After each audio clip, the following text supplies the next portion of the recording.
നോട്ടിൽ butterfly theme ഞാൻ choose ചെയ്ത colour brown, green, orange. First brown colour കൊണ്ട് നോട്ടിൻ്റെ റൈറ്റ് സൈഡിൽ മാർജിൻ വരച്ചിട്ടുണ്ട്. ലെഫ്റ്റ് സൈഡിൽ വീഡിയോയിൽ കാണുന്നത് പോലെ ജിഗ്ജാഗ് പോലുള്ള ലൈൻ വരച്ചിട്ട് അതിൽ കൊമ്പുകൾ വരച്ചെടുക്കാം. ശേഷം ഓറഞ്ച് കളർ ഉപയോഗിച്ച് ഫ്ലവേഴ്സ് വരച്ചെടുക്കാം. ഗ്രീൻ കൊണ്ട് നമുക്ക് ലീഫും വരച്ചെടുക്കാം. ലീഫ് വരച്ചു കഴിഞ്ഞാൽ നമുക്ക് ബ്രൗൺ കളർ കൊണ്ട് ബട്ടർഫ്ലൈന് ഔട്ട്ലൈന് കൊടുക്കാം.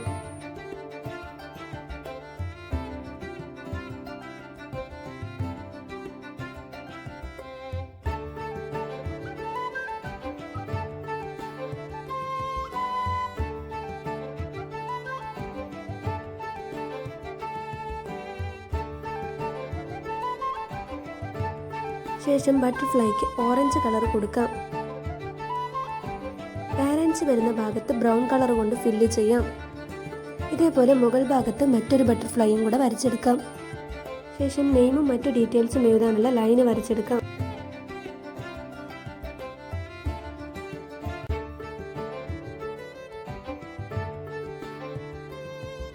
ബുക്ക് മാർക്ക് സ്റ്റൈലിൽ ഹിന്ദി നോട്ട്ബുക്ക് ചെയ്യാൻ ചൂസ് ചെയ്ത colours red, green, black. First black colour കൊണ്ട് നമുക്ക് മാർജിൻ വരക്കാം. ശേഷം റെഡ് കളർ ഉപയോഗിച്ച് വീഡിയോയിൽ കാണുന്നത് പോലെ 4 കോർണേഴ്സിനും ലൈന് വരച്ചെടുക്കാം. ശേഷം ആ 4 ലൈനും എൻഡ് ചെയ്യുന്ന ഭാഗത്ത് നമുക്ക് ഡോട്ട്സ് ഇട്ട് കൊടുക്കാം. ശേഷം വീഡിയോയിൽ കാണുന്നത് പോലെ നമുക്ക് റെഡ് കളർ ഉപയോഗിച്ച് ഒരു ബുക്ക് മാർക്കിൻ്റെ ഷേപ്പ് വരച്ചെടുക്കാം.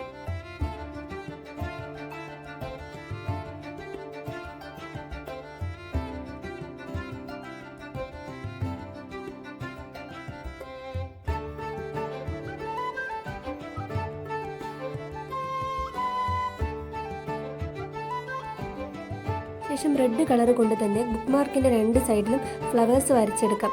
അതിന് ഗ്രീൻ കളർ കൊണ്ട് ഇലയും വരച്ചെടുക്കാം. ശേഷം ബ്ലാക്ക് കളർ കൊണ്ട് ഫ്ലവേഴ്സിനും ലീവ്സിനും ഔട്ട്ലൈന് കൊടുക്കാം. ബുക്ക് മാർക്കിൻ്റെ ഷേപ്പ് വരക്കുമ്പോൾ സെൻറ്ററിൽ ഗ്യാപ്പ് ഇട്ട ഭാഗത്ത് ബോ വരച്ചെടുക്കാം. ഫസ്റ്റ് റെഡ് കളർ കൊണ്ട് വരച്ച് കളർ ചെയ്തതിന് ശേഷം ബ്ലാക്ക് കളർ കൊണ്ട് ഔട്ട്ലൈന് കൊടുക്കാം. എന്നിട്ട് വീഡിയോയിൽ കാണുന്നത് പോലെ ബ്ലാക്ക് കളർ കൊണ്ട് ബുക്ക് മാർക്കിൻ്റെ അടുത്തായി ലൈൻ ഇട്ട് കൊടുക്കാം. ഇനി നമുക്ക് അവിടെ ഇവിടെയുമായി കുറച്ച് ഹാർട്ട്സ് വരക്കാം. അങ്ങനെ ഹിന്ദി നോട്ട്ബുക്കും ഇവിടെ റെഡി ആയിട്ടുണ്ട്.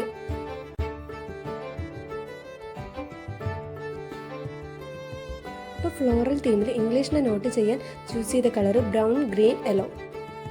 ഫസ്റ്റ് 4 ഫ്ലവേഴ്സിന് ബ്രൗൺ കളർ കൊണ്ട് ഔട്ട്ലൈന് കൊടുക്കാം.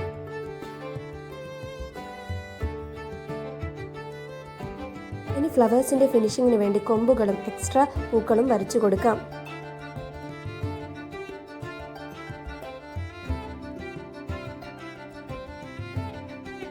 ശേഷം പച്ച കളർ കൊണ്ട് ഇലകളും വരച്ചു കൊടുക്കാം.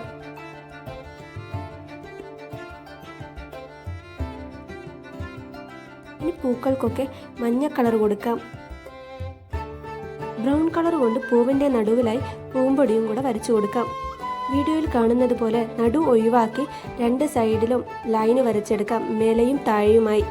ശേഷം ഒഴിവാക്കിയ ഭാഗത്ത് പൂക്കൾ വരച്ചു കൊടുക്കാം.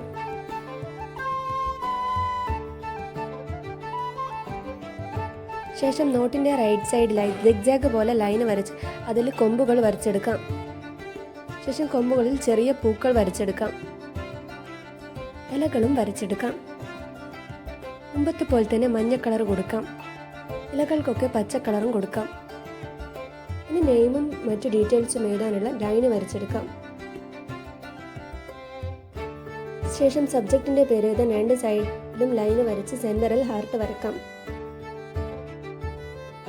അങ്ങനെ ഇംഗ്ലീഷിൻ്റെ നോട്ടിൻ്റെ ഫ്രണ്ട് പേജും റെഡി ആയിട്ടുണ്ട്.